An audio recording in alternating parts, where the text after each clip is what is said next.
What's up, guys? So as you can see, we are here at Universal, and as you can also maybe see, it's probably gonna be very, very busy today. It is a Saturday in July, so generally speaking, that's one of the busiest days you can come. However, we're mainly just here to check out some of the HHN props, maybe talk about some of the things that got announced yesterday. Also, we might try and single ride a ride or two, depending on what the lines look like. So yeah, let's head in, check out some props, and see if we can ride anything. In just about a month, this arch is gonna be looking quite a bit different. Hopefully donned with some cool Dr. Oddfellow stuff, but at the very least we'll have the logo and the houses. I cannot wait. Okay, so we made it into the park. We are here in the very new Minion Land, and also as you can see, VillainCon Minion Blast, the newest attraction here. Looks like they're doing soft openings right now, so that is an option. They haven't officially opened, but it has been soft opening a lot from what I understand. In addition, this is where Dr. Oddfellow's main scare zone will be. This area of the park usually serves as kind of an overall general intro to the vibe of the event. By the way, VillainCon, about a 40-minute wait right now, so it is open at the moment. But yeah, I don't really expect this year to be too much different. I think this zone will be kind of an intro to the overall vibe of this event, which seems to really be centered around Dr. Oddfellow as an icon, which I'm very excited about. So Rocket is currently posted at a 45-minute wait, but the single rider line is open. So we're gonna see if we can get a ride in.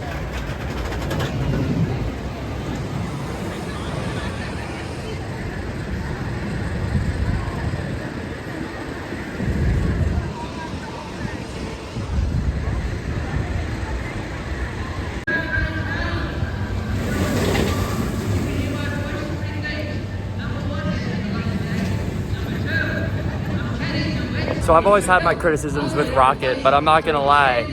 That ride through is actually not bad. The coaster community does have some Rocket fans in it, and they insist on the airtime off the brake runs, and I felt it. It was very mild airtime, but it was there.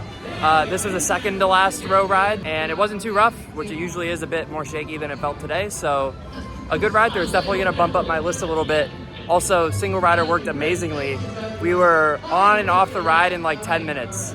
I mean, like, we didn't even wait 10 minutes. It was from the time I put my phone in my locker to the time I took it out, 10 minutes. And now, as you can see, maybe by the empty train, the ride is down. So we kind of got lucky on that one. Marilyn Monroe out here in New York, but also this music festival stage for Vamp 69. And yeah, a scare zone set in a music festival, that is right up my alley. Definitely in my most hyped zone right now, and this is awesome. There's also a booth set up here. Pardon Our Dust Halloween Horror Nights, and another one right down there. These are covered up, which probably means that there's something in those booths that is not really fit for daytime guests to be seeing. So that's exciting. I'm hoping for like a merch booth, obviously not a real one, but a merch booth where the merch guy has maybe been attacked by vampires, and maybe a food booth as well right down here. So that's about all there is to see, other than up ahead, the lights strung up as they've been doing most years, I feel like, stringing up lights in this zone, which I do like that visual, so that is exciting. So over here in San Francisco, there's not a ton to see as of now. Pretty much just lighting trusses. This is supposedly gonna be Warehouse 32, which is, you know, a bunch of Dr. Oddfellow creatures that are gonna come out. But the one thing that is interesting is this truss right here, which is like angled weirdly, so I'm thinking maybe that's gonna shoot fire or something if I had to guess. So that's cool, but yeah, not really too much to see here yet, aside from the trusses. So back here at Kids Zone, the former home of Kids Zone / Woody Woodpecker, you can see the coaster still standing back there, but this confirmed now to be getting a retheme to DreamWorks. So it's gonna still be a kids area, just themed to DreamWorks instead. And the coaster, most likely gonna be rethemed to something DreamWorks. And then we have this structure right here, which I have no idea what that's gonna be, probably some sort of play place or something, but ET, despite all this, still open. And before we check on the ET wait time, do note that there used to be, well, there usually is 2 house entrances back here for HHN, but this year, I imagine that is not gonna be possible. So it'll be interesting to see where they route those parade building houses to and where you actually enter the queue. Because with this amount of construction, I feel like there's absolutely no way that we can enter the houses through here. By the way, ET currently posted at a 45-minute wait. Love that ride, but that is gonna be a pass. So next scare zone is here in Central Park. This one gonna be a jungle, like the Jungle of Doom is what it's called. So we're gonna head in, check it out. There's definitely some props up in this one. So we do have another one of these oddly shaped lighting trusses here. Well, maybe not lighting. No idea what that's gonna be, but it's interesting that it's over here as well. And then here's kind of the big thing over here. Obviously you have this pillar, also this ruin right here. We'll get a little bit of a closer look. It definitely looks like it's gonna be used as some kind of stage or standing platform, maybe for Dr. Oddfellow himself. So that's pretty cool. And finally, we have Hollywood. This is gonna be like a dark zodiac zone. So that's pretty cool. A little bit of theming here with this lighting truss slash like sign entrance probably. That might be about it in Hollywood right now, but this generally is like my favorite zone location. So hopefully the theme of the zone lives up to it, because this is like the best place for a scare zone. And by the way, as you probably know, one of the big announcements in that big drop was the Exorcist Believer coming as a house, and they have some preview merch out. So here's the design on the shirt. It says Exorcist Believer on the sleeve. Maybe not one of my favorite designs, but it's all right. You also have these glasses and this Stranger Things shirt that was released a couple weeks ago when they announced that. Stranger Things hat. Pretty cool. All right, we are done over at Studios, and now we're gonna head into Islands of Adventure. Obviously not any Horror Nights stuff over here, but try to get a couple rides in maybe. Hulk, currently a 55-minute wait. And again, we're gonna see how Single Rider goes.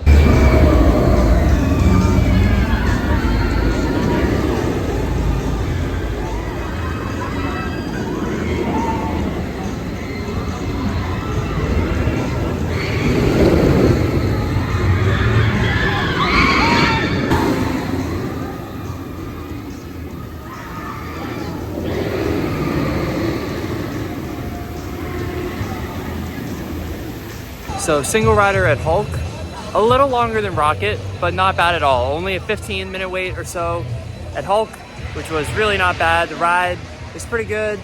Really, really great soundtrack, which by the way was composed by Patrick Stump of Fall Out Boy, fun fact.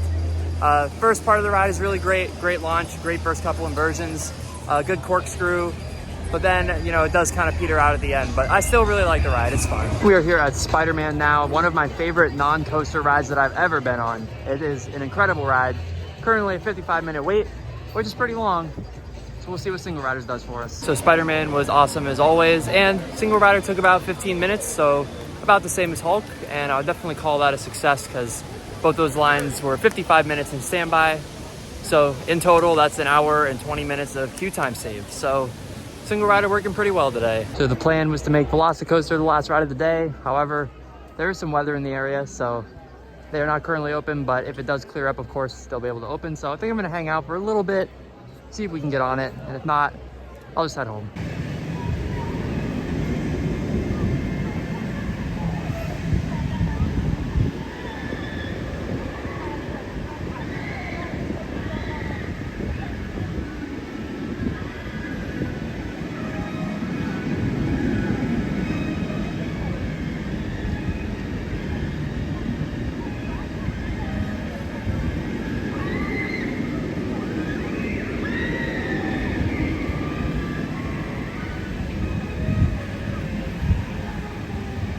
So that actually worked out really well. We only waited about 13 minutes or so for the queue to actually open from the weather delay.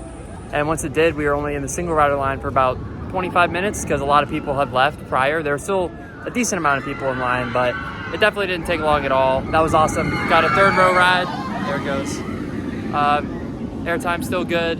Some people say it's developed a rattle, but I'm not feeling it whenever I ride it. So still an absolutely elite coaster. And with that, I think we are getting out of here. Seeing all the HHN props definitely amped up the excitement a little bit. Obviously, the big, huge announcement drop yesterday is like the best possible way to get hyped, but seeing props isn't a bad way either. So it was a lot of fun. And now the sun is back out and blistering. So I am gonna get out of here. Thank you guys for checking out this video. Be sure to subscribe for more, and I'll see you guys in the next one.